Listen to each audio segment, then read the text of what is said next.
talking to you at night. Gary on the radio, but maybe he's not in sight. Bigfoot's on his tail, flying UFOs, that's right.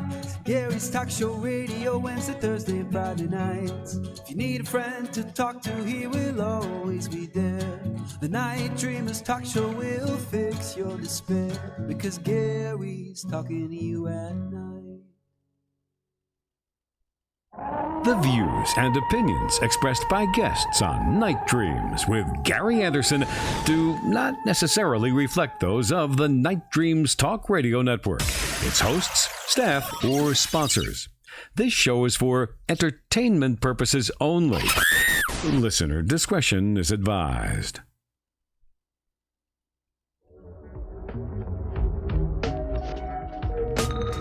From deep within the broadcast bunker, a voice cuts through the static and smashes the silence. This is the show that rips the lid off reality, exposes the shadows, and dares to ask the questions no one else will. Get ready for truth at full throttle with the man himself, Gary Anderson. Well, we made it to Friday, the 30th of May, and I'll tell you what, one more day and then we're into June. Boy, we just lost a good friend of ours of the show. Loretta Swift passed away today. They found her at about 12:01. JC, that it was, a big shock. We were just talking to her recently about bringing her back on the show because we wanted to talk more about MASH. Yeah, matter of fact, we was just trying to line up a day for her, and her guy there, was just talking to her, so it just kind of came all at once, I guess. Well, look what happened to me. Back in December 6th, I died twice.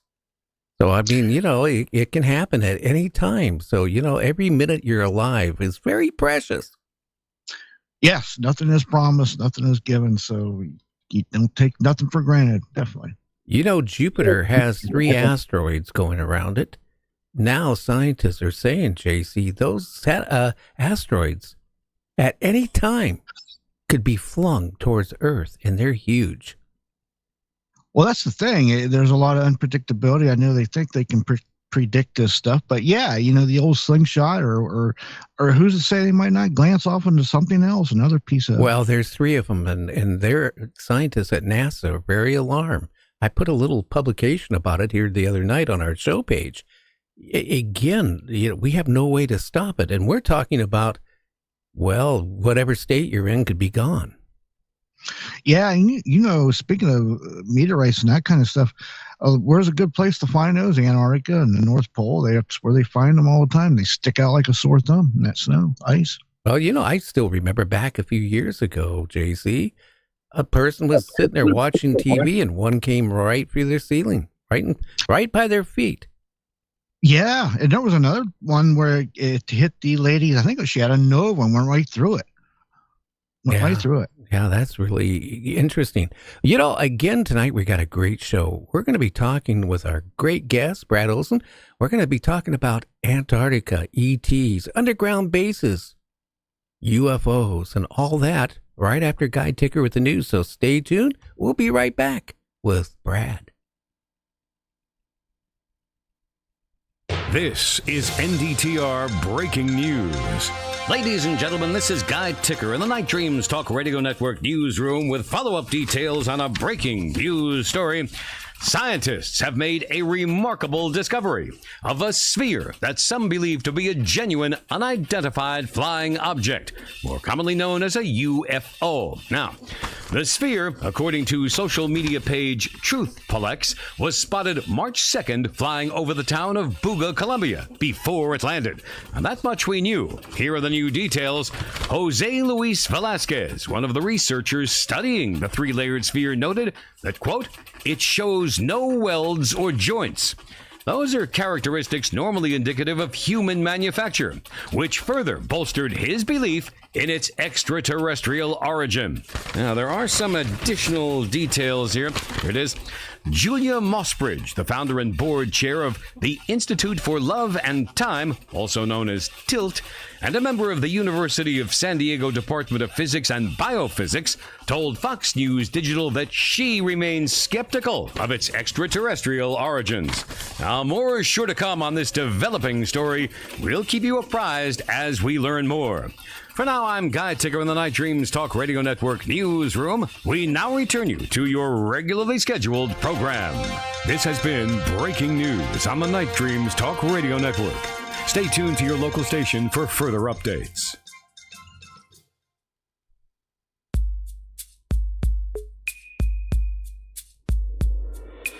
Brad Olsen is a captivating speaker and author of 10 books, including 3 in his Esoteric Series, Modern Esoteric, Future Esoteric, and the newly released second edition of Beyond Esoteric. Brad is an award-winning author, book publisher, and conference speaker. His keynote presentations and moderating panels have enlightened audiences at Contact in the Desert, Journey to Truth, Alien Event, Conscious Life Expo, and the Mount Shasta Summer Conference. He's done hundreds of radio interviews, including Coast to Coast, Ground Zero, and the Patriot Underground, and appeared on dozens of television shows, including Ancient Aliens, America Unearthed, Beyond Belief, Book of Secrets, The Truth is Out There, and Mysteries of the Outdoors. He's traveled to all 7 continents, including Antarctica by sailboat, seeking adventure and the answers to the mysteries of humankind's past. Brad Olsen's esoteric writing continues to reach a wide audience, while he continues breaking ground in alternative journalism, public speaking, illustration, and photography. Well, Brad, welcome back to the show, my friend. It's been a long time since you've been on, and you took that sailboat to Antarctica. Weren't you worried you were going to fall off the Earth? Because some people think the Earth is still flat. Well, hey, Gary, it's great to be back on with you, and nice to be on your show again. Oh, I was never worried we're going to fall off a flat Earth, because that's just make-believe. That was a psyops, I think, to throw us off the real truth-seeking and research. Because if we're arguing over something nonsensical like a flat Earth, then we're not getting to the bottom of a lot of other things. Yeah. And I did take a sailboat there, and yeah, it very much is a spherical planet from all the maps and charts, and looking over my captain's shoulder, even the depth gauge showed us that it's very much a continent down there. Well, anybody that has ever gone boating, the last boat I had was almost 100 foot.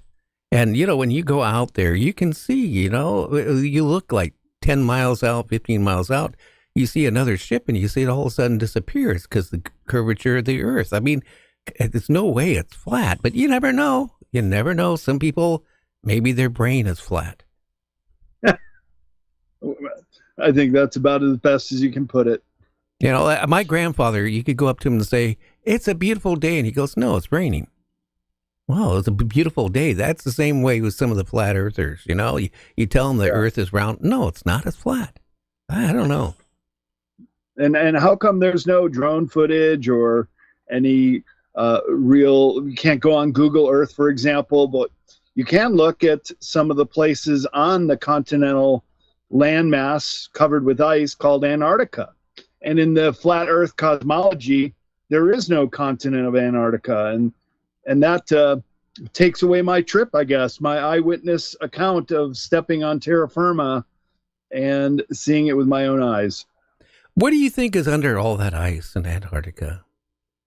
Well, this is the real great secret.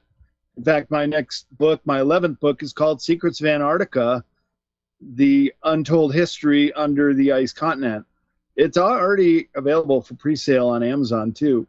And I'm going on a deep dive here, Gary, looking at all the mysteries of Antarctica. And your question, what do you think's under the ice? Well, that is the big $24,000 question.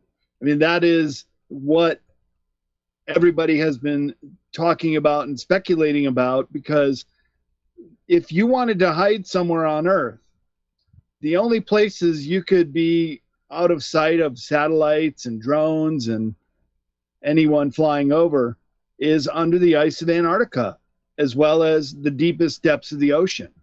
So that also opens up the possibility of alien bases. I think we're going to talk about that tonight too. Well, Linda Morton Howe, one of her claims that there's an underground base, AT base, that they stumbled across, so that, a whole bunch of scientists and, people from the Pentagon and world leaders went and checked out back a few years ago. What do you feel about that one? Yeah, Linda's a good colleague of mine. We speak on the phone from time to time. She put me in touch with her whistleblower named Brian S. And we had a long conversation a few months ago.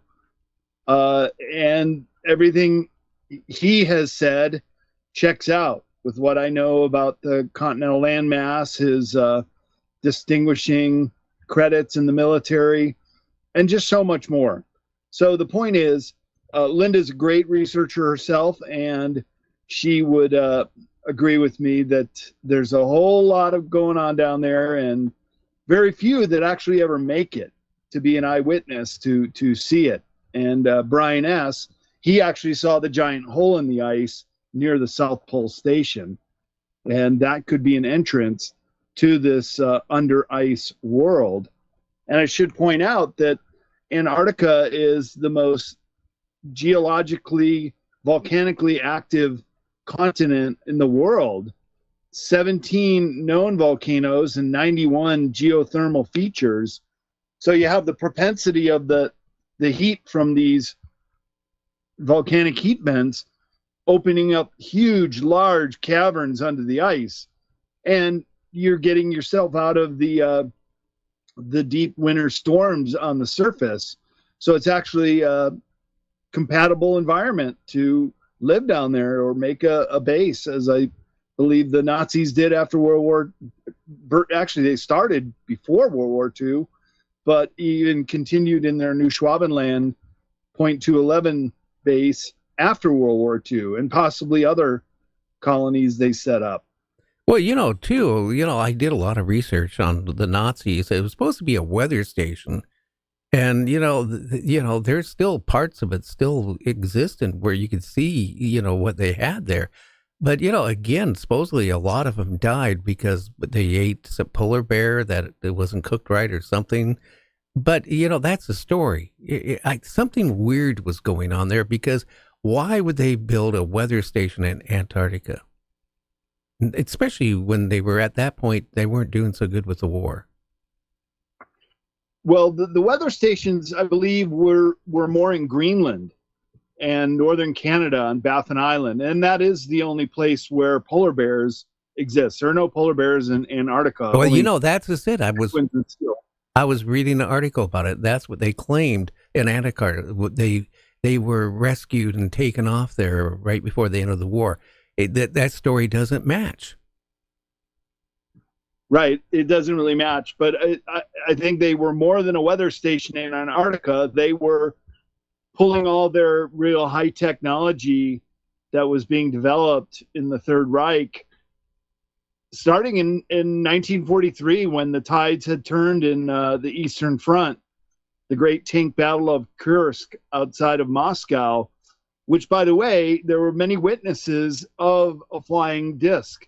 That was the first time in any battle or large-scale eyewitness reports, but it was more of a scout ship. It was far away from the fighting. That was the biggest tank battle in history and sort of the last push of the Nazis on the Eastern Front, which they lost, and then the tide turned. So they knew in 1943 that they could not withstand the British, the Americans, the Russians, and then the other countries that were on the side of the Allies. It was basically game over from 43. It just went on for so long. But they had the most advanced submarines of the world at the time, and some of those were big cargo U-boats that could carry the UFO research that they were doing on flying disc craft.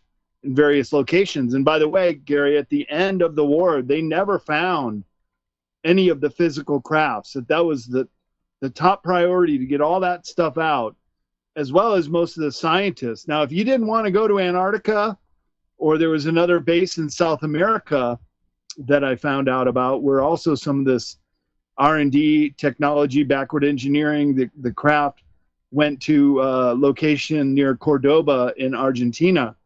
But if you didn't want to leave Germany, if you just wanted the end of the war, they found some of these UFO backward engineers, scientists with a bullet in their head right when they got there.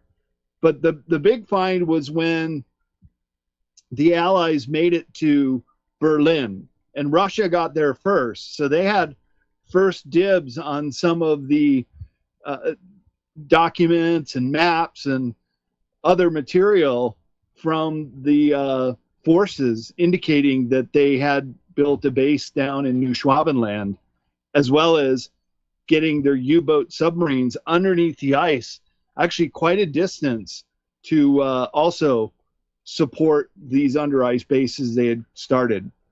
Well, towards the end too, they were really, being defeated, both in Russia and both everywhere. And, again, they were still putting a lot of energy and, manpower in Antarctica.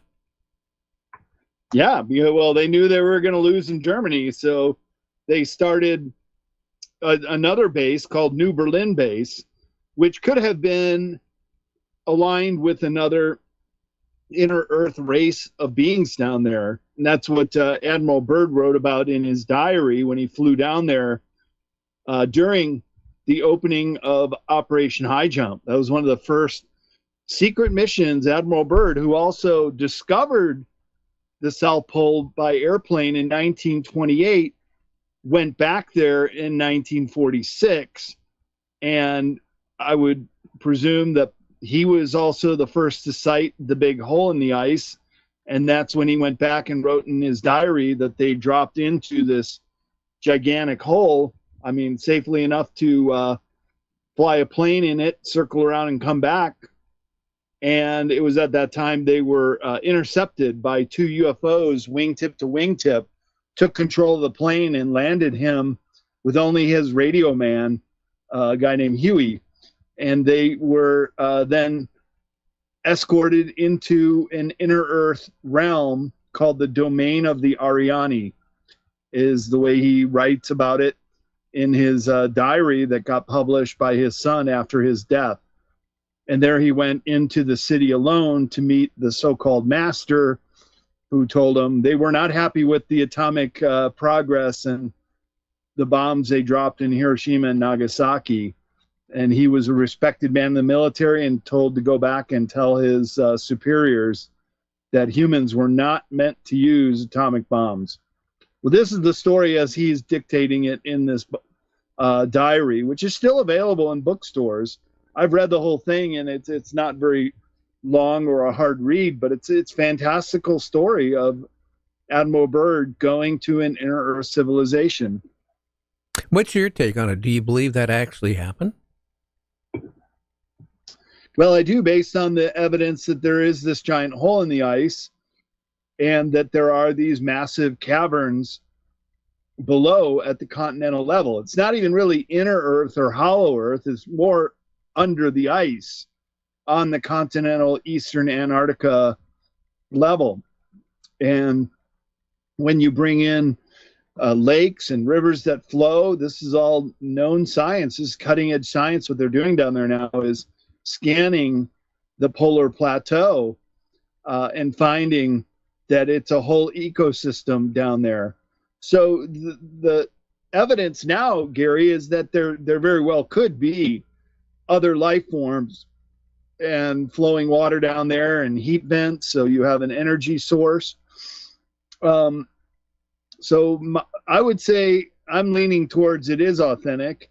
And of course, I outline it in my new book, Secrets of Antarctica, because what he talks about is truly fantastical. And it is true that when he got back to Washington, D.C. after Operation High Jump, that he was first put into quarantine and then basically read the riot act for speaking to journalists in Chile on their return trip and saying in the El Mercurio article that we would be confronted with an enemy that has the ability to fly pole to pole at incredible speeds. So he revealed a little bit too much, but he never spoke of it again, only in very veiled kind of ways, saying the younger generation could explore Antarctica and go beyond the poles. In his Longines Watch interview in black and white, you can watch that on YouTube now. And he was basically given a gag order, never to speak of what he saw down there. So it does kind of correlate with the fantastical things he wrote about in his diary. Well, there's a lot of things, Brad, strange in Antarctica, because I don't know if you're familiar with Mary Joyce, but she has a great website. She does, different, guests on different podcasts. We've had her on numerous times through the years. But, back a few years ago, she sent me over two different things, two different times. One was a cave in Antarctica. It was big enough you could fly a 747 into it. And she gave me the coordinates, how to go on to Google Map, and I looked at it. It was there. I wasn't smart enough to take a screenshot of it. So a couple hours later, I went to check it again to do a screenshot. Hey, it was blacked out. And then a couple months later, me and my producer were looking at another one. It looked like there was footprints of a castle in Antarctica. And you could see where the pillars were, the whole everything. Again, a couple hours later, it was blacked out. You couldn't get to it. Wow, that's a great story. That's super interesting. It's too bad you didn't take a screenshot, because I was going to hit you up for it and say, would you pass it my way? I'd love to see it. Well, but there are other holes, and I have found other ones too, and some of them are still accessible on Google Earth, but certainly not the one at the North Pole or at the South Pole. Yeah, I think what they do is they do that for you cannot, I don't know. I think they're still denying all this stuff. Well, they are denying. None of this stuff exists. UFOs don't exist. ETs don't exist.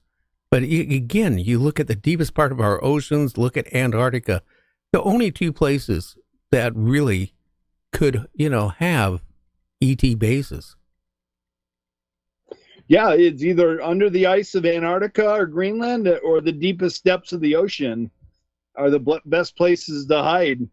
If you were, say, an extraterrestrial race that wanted to be out of the scope of the military or satellites spotting you.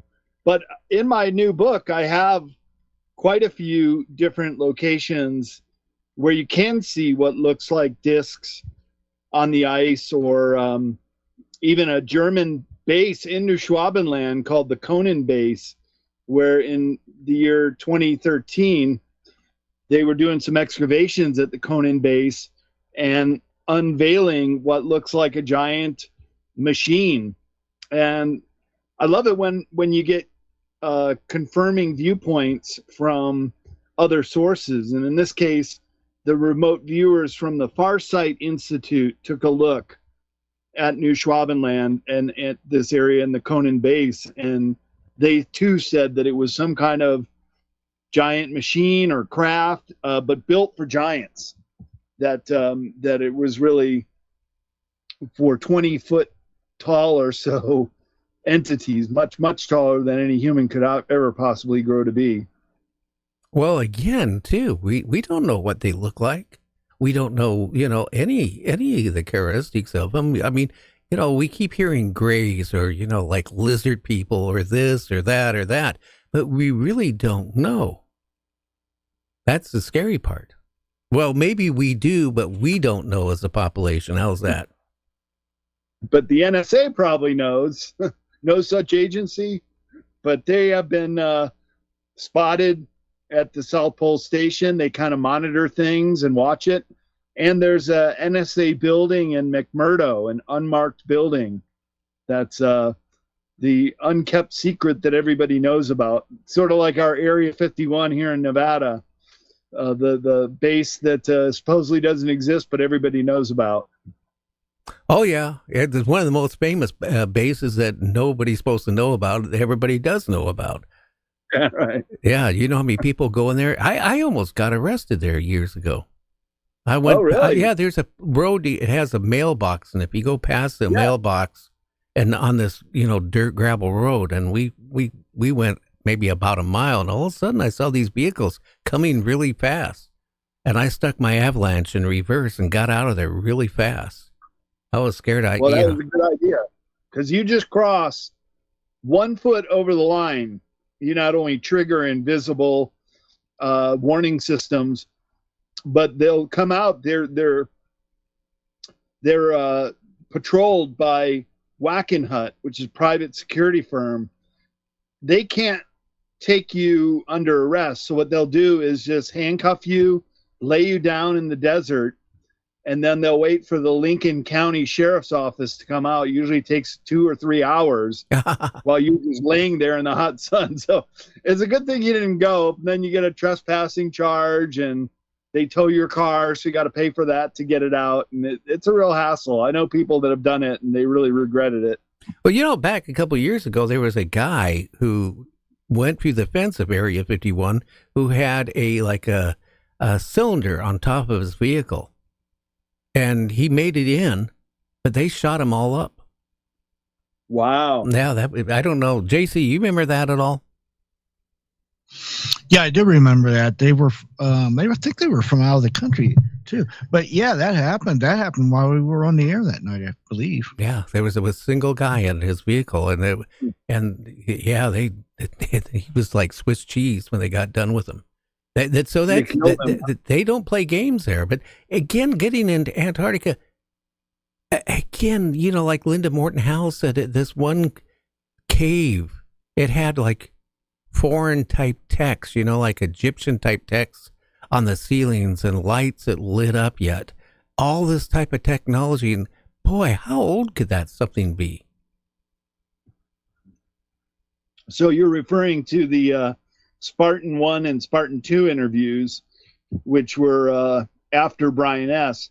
And that one's fascinating too, that they were special ops guys, and they were given the task of investigating this ice partially buried in the Beardmore Glacier.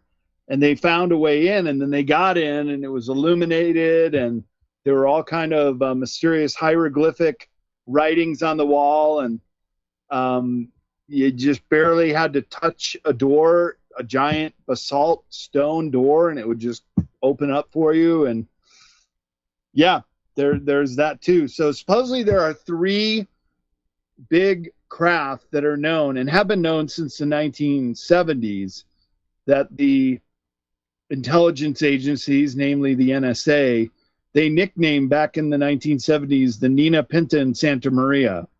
So if I were to give my best estimate where those 3 were, well, I'd say at least 2 of them would be the Conan base in New Schwabenland, and then this giant basalt craft that Spartan 1 and 2 talked about with Linda.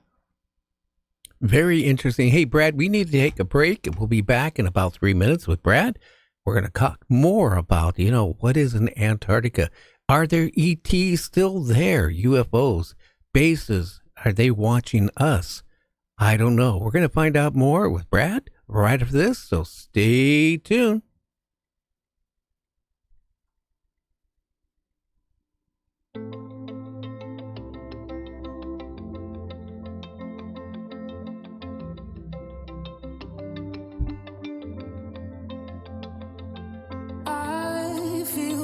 Behind my eyes, lean towards the color that lies within. Life in between you and I, still you right there under my skin. I've been waiting. There's no fault lines to crack and leave me aching. Sinking on the fallout, it leaves me numb. But it's something in my day will come, so I'll be waiting here in the arms.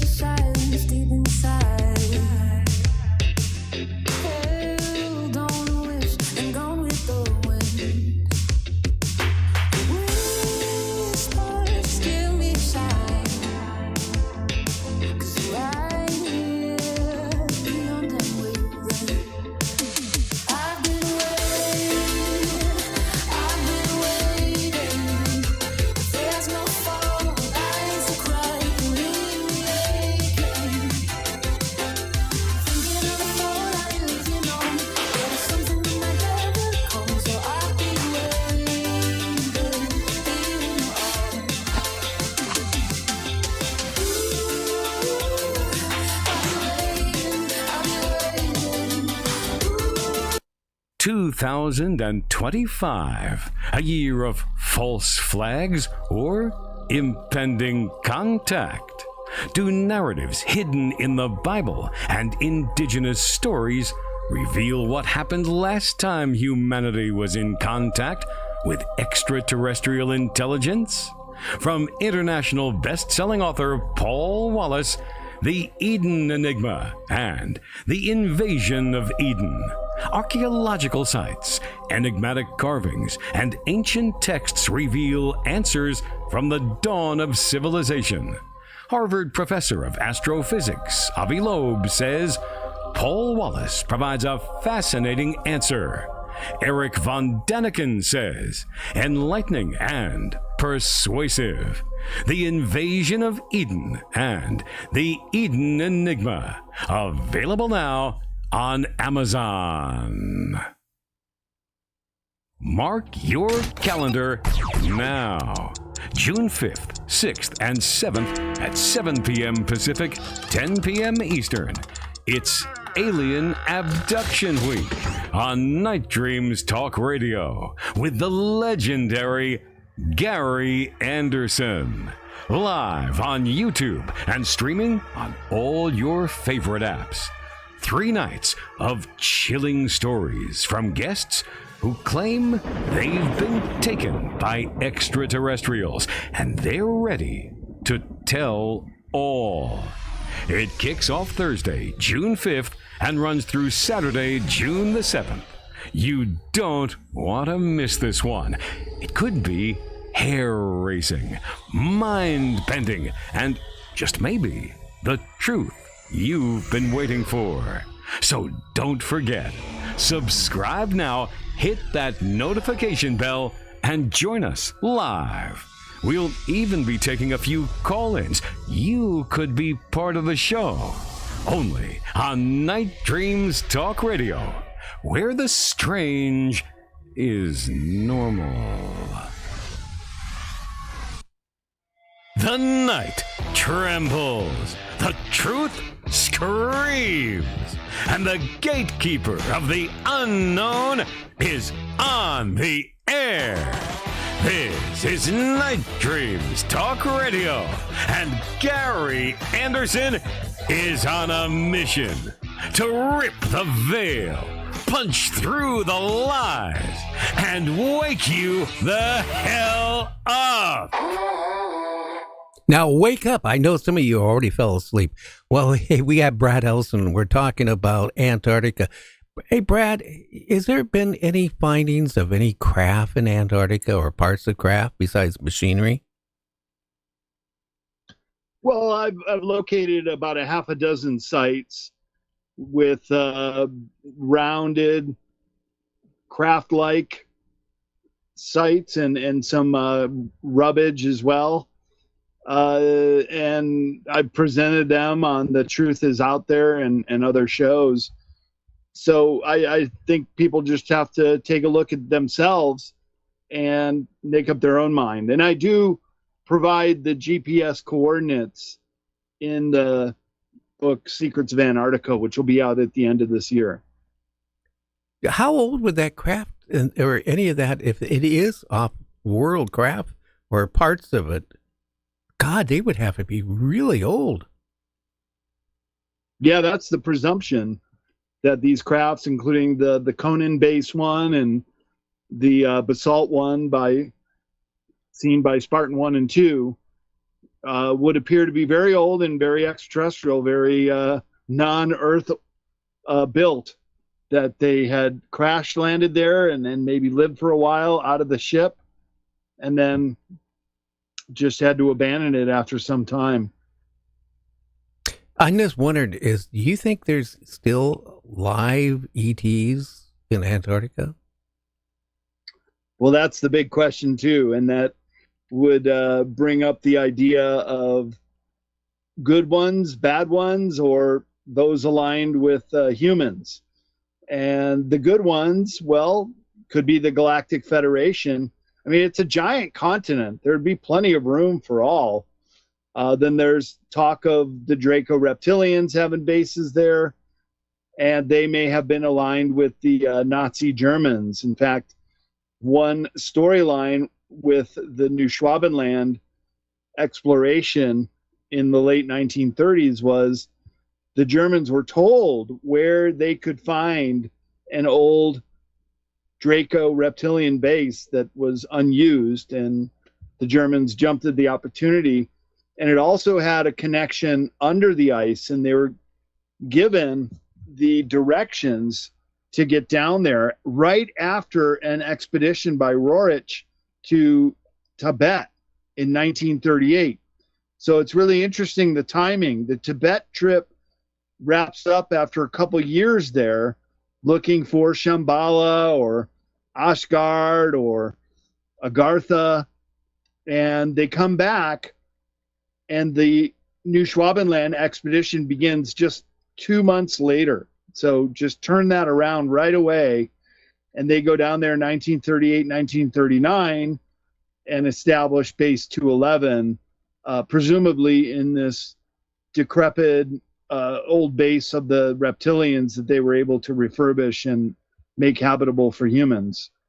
And then from there, many other secret trips, both by ships on expeditions and also the U-boats. Over 100 U-boats at the end of World War II went completely unaccounted for, as well as over 250,000 Germans at the end of the war. Nobody knows what happened to them. Okay, some of them missing in action, killed on the battlefield, exploded into pieces, but 250,000 is a big number. So it's presumed that about 100,000 of those went down to the new underground under ice base in Antarctica, but also in a micronation areas of Brazil, Argentina, and Chile.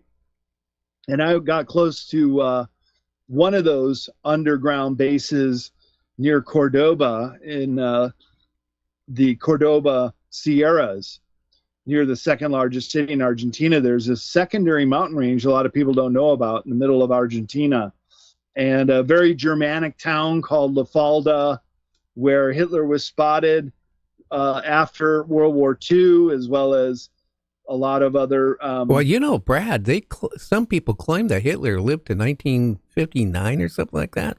Yeah, 1960 even. Yeah.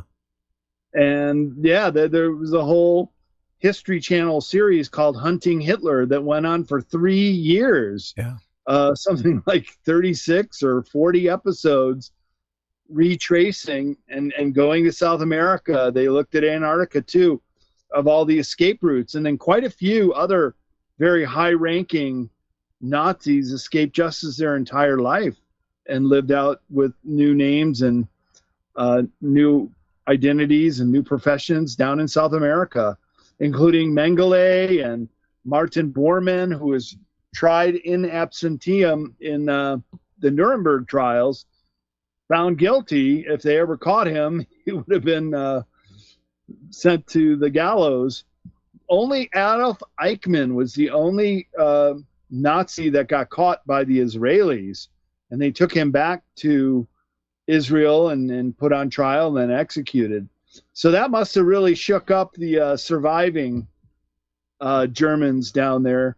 But at that point, they had started to infiltrate the CIA, and with their very strategic people they put in high places, they were able to use the CIA to protect them and the Fourth Reich. And this is some of the line of research I've been doing on the new Antarctica book. That How about they the created. FBI? The FBI, again, covered up for a lot of them. For a lot of them.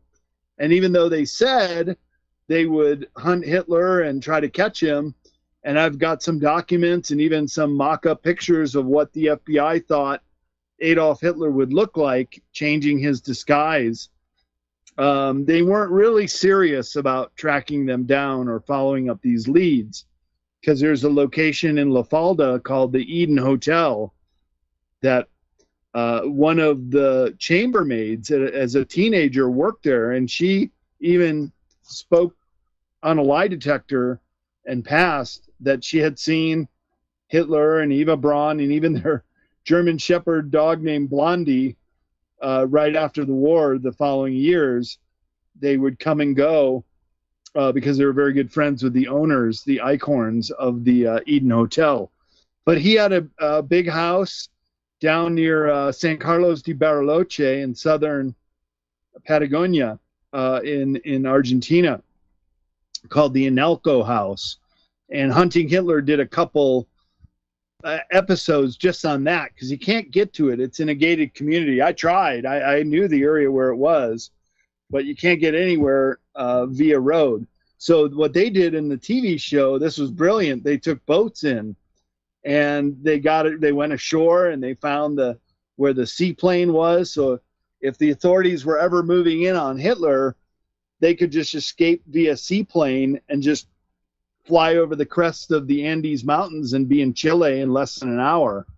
And so our CIA was propping up all these fascist governments in South America, from Juan Perón in Argentina in the 1940s, giving them protection, landing their U-boats, to Pinochet in Chile, who deposed a democratically elected president with the help of our CIA to put this guy in charge all the way up until the 1970s. So they had places to go. There's no question about it. And they also wanted to stay hidden from our military. But I think our three-letter agencies, which were corrupted, were actually helping them out.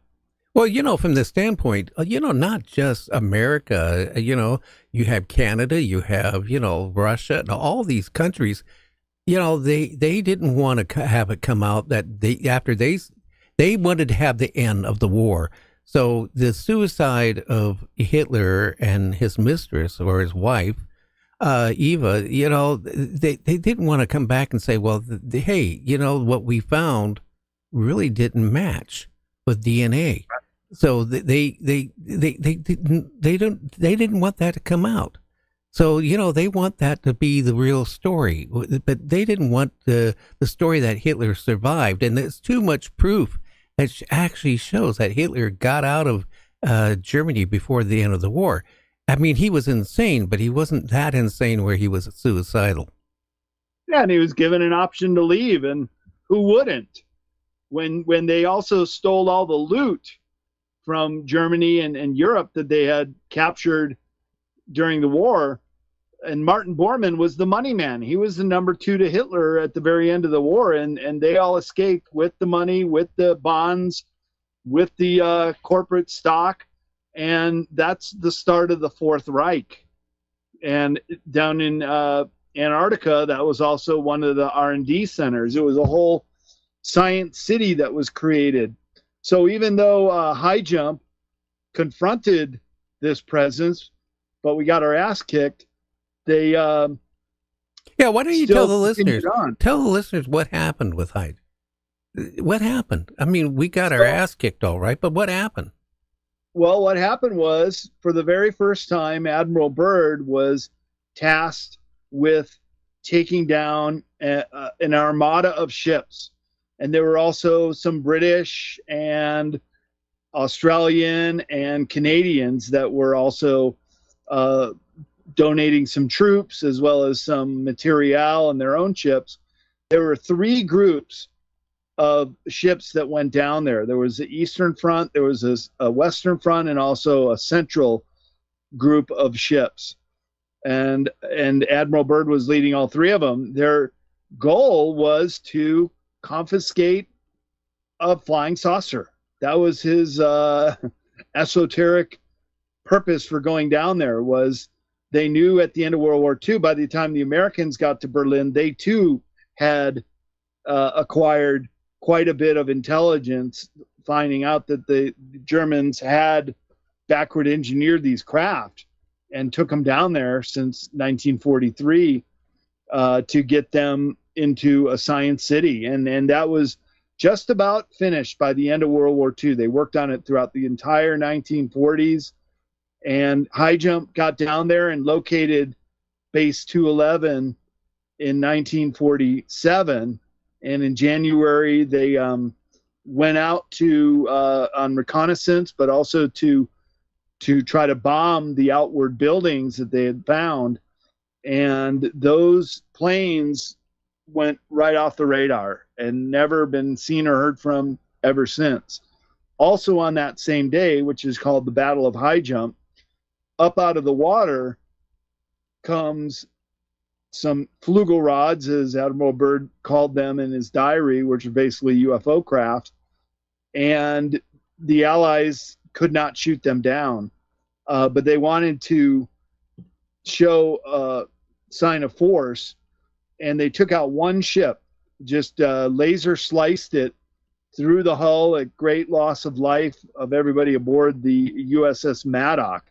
And this is coming from the Russian intelligence. So the Soviet Union, who were the first to Berlin, got into the Navy Department and also were spying on the Americans as they were doing Operation High Jump. They did the great documentary at the end of the, I should say at the beginning of the new Russia after the Soviet Union collapsed. And a lot of this information was leaked. In fact, you could go to Moscow in 1991 or 92 when the Soviet Union was collapsing, and then the ruble was, it was like the Weimar Republic with inflation in their currency. So if you showed up in Moscow with hard currency of US dollars or one of the European countries, you could buy intelligence straight out of the KGB headquarters in Moscow.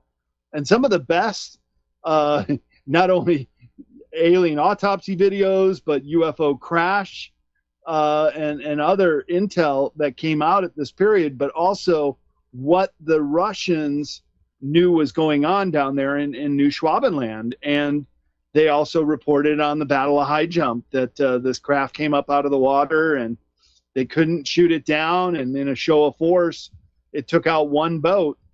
And that was the end of Operation High Jump. 2 months into the 6-month expedition, they turned around and got out of there. And that's when, while getting supplies in Chile, Admiral Byrd gave a interview that the military does not want him to do, when he said that we would be confronted with an enemy that could fly pole to pole at incredible speeds. Well, look what happened to flyover early 50s in Washington, D.C. I mean, again, technology, they're so far advanced compared to us. What really gets me, you have all these whistleblowers, right? You have all these Congress with disclosure, and the CIA comes out and says, Roswell never happened. This never happened. That never happened. But yet we have proof that some of this stuff actually happened. But yet, nobody's, what I've been told, Brad, by some of the ufologists? That doesn't count. That happened years ago. Doesn't count no more. I mean, what more disclosure do you want? Yeah, how does it mean it doesn't count? Of course it counts. It's one of the most important UFO sightings that was reported in the media. It was in July 1952. Right. And at the time, most people thought it was UFOs, aliens from far away. Now, most researchers worth their weight in salt would agree that it were the Antarctic Nazis in their backward engineered craft, that they were forcing not only a truce, but really a surrender. After High Jump, they knew that the Allies would like to come back and nuke them. And they might have done that with Operation Argus in 1958, which is still also a classified operation, just like High Jump. You cannot do a freedom of information and get information on either one of these events. And Operation Argus in 1958 were these so-called upper atmosphere atomic tests, but maybe they were really nuking New Schwabenland near the Schumacher Ponds area is where the base 211 was. And so it's a big question whether they did nuke Antarctica, because in the following year they started the draft of the Antarctica Treaty, And one of the provisions was there could be no weapons testing whatsoever. And they named nuclear by name. It's like, why would you go to such extent to name nuclear bomb testing in Antarctica if it's never happened? So maybe it did happen. Well, And if Brad, I were ever to go back down there, and I might have an opportunity, Gary, with a film crew, would be to go to this New Schwabenland area with some Geiger counters and see if we can find any evidence that the area had been nuked a while ago. well, maybe it was the opposite. Maybe we went to nuke them, and they detonated and nuked us over there. Quite possible. I wasn't sure of it that there was any ships that were lost in Operation Argus, but you can read the sanitized version of these high atmosphere nuclear tests on Wikipedia. But it certainly doesn't say that they were targeting mainland Antarctica, but just doing these high altitude tests, which was alternative one of the think tank of the Jason Scholars, also in the 1950s, that said in our future we're going to have these major crises coming that the Jason Scholars determined pollution was going to destroy the world, and alternative one would be blast holes in the atmosphere and let the pollution go out. Obviously, Yeah, they didn't even, scientists even thought by doing that, it could set an explosion would go around the whole world and vaporize us. We got a caller. Who do we have? Caller? Okay, let's see. Caller, who do we have? It's Art. Hi, Art. How are you doing this Okay. night? You know, I just want to say, again, this show is the greatest because you guys are just like talking to probably a lot of us and just, you know, just making us feel better. We're not just imagining these things, but every time I come out with my question, you guys are answering it. So it's synchronicity here. But my question could be this one. It would be, of all the different ships, and they probably look advanced. Some don't look like they've just come from far away. They do not seem to be around here. And being that there's bases, is there like a hangar or something you think that all these ships would be coming in from, like Babylon 5 when they had the station? It was meant to be like a station of all aliens coming and parking and going through commerce there. But my question would be, are these things even interdimensionals? Are these people or aliens hanging out with each other in a social group? And that'd be my question. Okay, thanks, Art. Yeah, thank you. Bye. Yeah, well, a social group. Why not? They got to keep themselves entertained, I suppose. But seriously, there are entrances to underground base, and I have images of these in my book, Secrets of Antarctica. It's near the coast of the very remote Enderby land in Antarctica, which is basically due south of South Africa. And South Africa was allied, or at least sympathetic, to the Nazis during World War II and would allow them to resupply before heading down to New Schwabenland, which is directly due south of the country South Africa. So, and it would be quite plausible that these ships that could fly pole to pole at incredible speeds, well, they could fly to Washington, D.C. and do this flyover, which, by the way, and I have the newspaper articles from the time in July 1952. There was a second one that occurred 4 days later.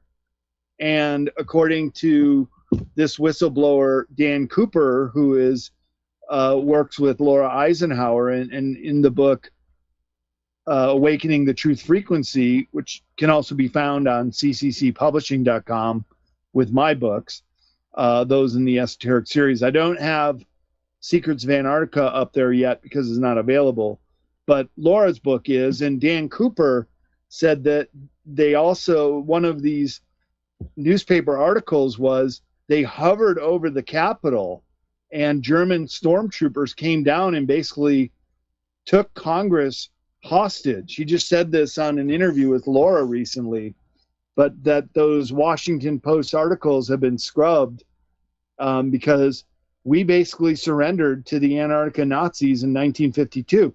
Now, this is at the very tail end of the Truman administration. So Laura Eisenhower's great-grandfather, Dwight D. Eisenhower, who was the supreme commander of the Allied forces on the Normandy and then marching towards Berlin, he was the president-elect.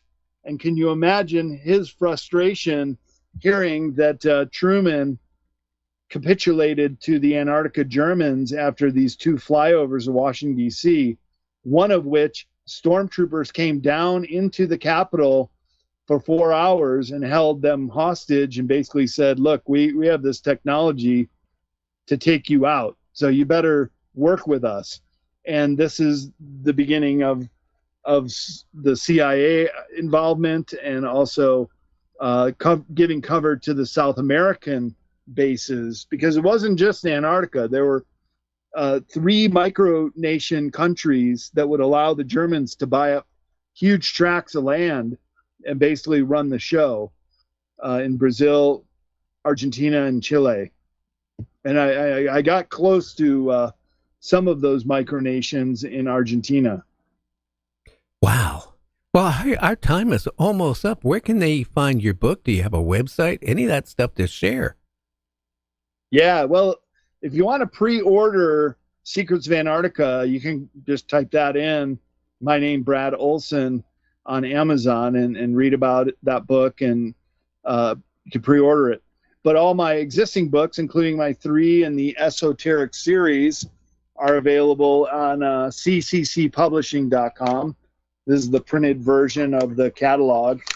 And it's other authors like Michael Jaco and Leo Lyons-Zagami, Laura Eisenhower, as I mentioned, and then my books in the Esoteric Series, which you'll find on cccpublishing.com. If people want to know more about me and my speaking schedule at conferences, you can go to bradolsen.com, and there's a link to my upcoming schedules and then other things that I'm involved with. Well, That would be Brad, the best way. Brad, you're sweating, aren't you? How hot is it in there right now? Oh, it's in the 90s out here in Northwest Nevada and Northern California. We're having a big heat wave out here. Oh, wow. Well, hey, Brad, I want to thank you so much for coming on. And again, do you think we'll be ever told the truth by Congress? Well, it looks like they're doing little baby steps, and maybe there will come a time when you just can't keep the genie in the bottle anymore, and that there will be some kind of disclosure moment. I think it's already started, but we're just getting little bits at a time, not the real big picture yet. So I'd certainly love to see some big story break on Antarctica about bases down there, or some of these Nina Pinta or Santa Maria craft too. Well, again, I think we've been lied to so much about Antarctica. Antarctica is so vast, the continent, and it's so much it has never been explored, and we don't know what's under that ice. And maybe what the remnants of a civilization, even from us, that could have existed and we've been rebooted. So much we could find out, isn't there? Absolutely right, Gary. So much more to know.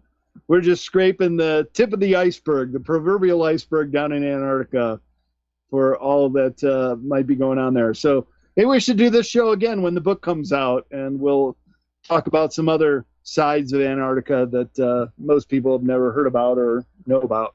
We'll do that, my friend, and you stay out of trouble, will you? I'll do my best. And you have a great weekend, okay? Thank you. You too, Gary. Good talking with you again. Okay, my friend. Well, JC, what do we got lined up here next week? Hang on, JC. I'm trying to bring you on. You there, JC? Yes, I'm here. Okay. Are you sure you're there? Pretty sure. If not, I'm beside myself. Hello. Well, you could be. You could be beside yourself. You never know. You never know. I wouldn't know until I found out. But it kicks off our Alien Abduction Week. We're starting off with, well, we got Carter Bushhart coming on the Wednesday the 5th.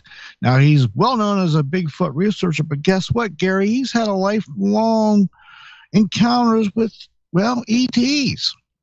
That is going to be interesting. Who else do we have?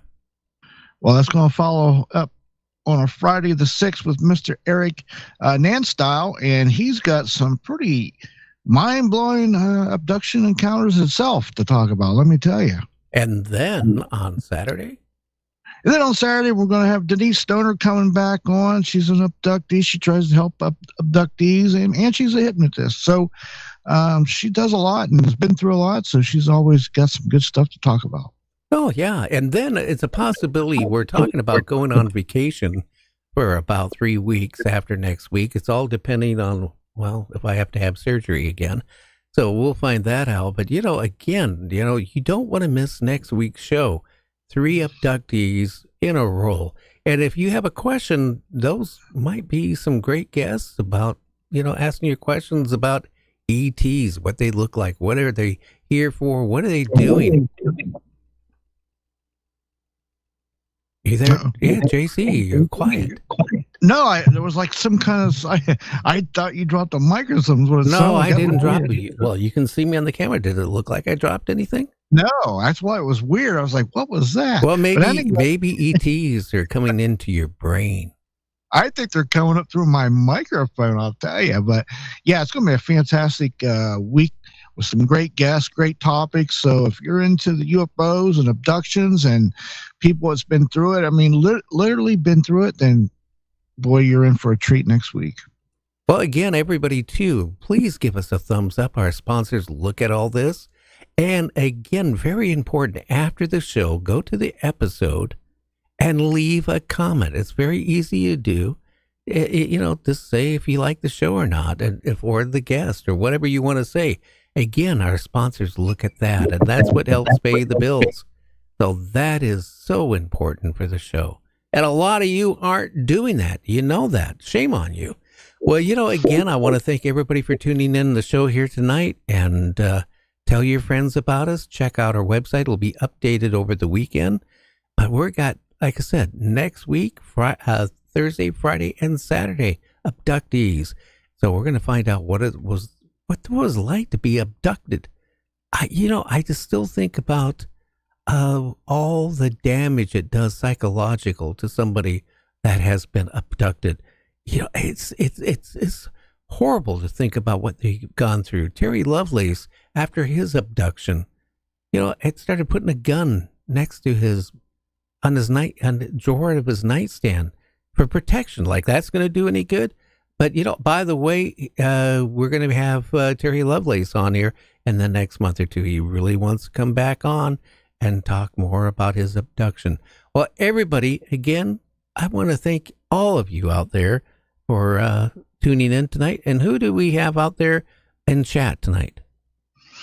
Well, we got Daisy, December. We got Bob, Terrence, Jonathan. Hey, by the way, that Bob is you. No, there's another Bob. There's another Bob? Yeah. The Bobby twins? Mr. Bob Thorson. And then there's Truth is Nature. I noticed Brad had a few friends on there, like Kurt. Of course, Art was on there.